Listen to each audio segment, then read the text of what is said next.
ρύθμιση μήλου και μηχανής και όλης της διαδικασίας εκχύλησης ύστερα από πρόταση αγοράς του συγκεκριμένου εξοπλισμού. Λοιπόν, πάμε να δούμε τι καφέ βγάλαμε με αυτόν τον εξοπλισμό.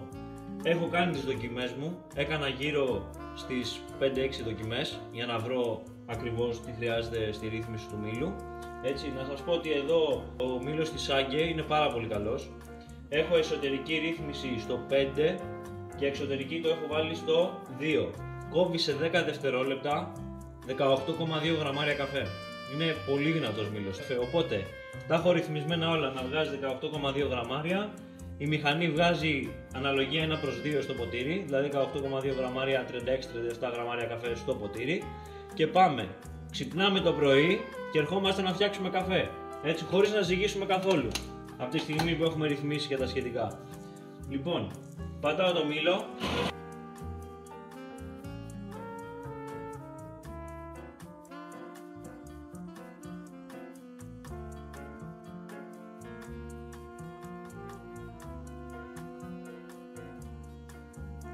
Και πάμε να βγάλουμε καφεδάκι.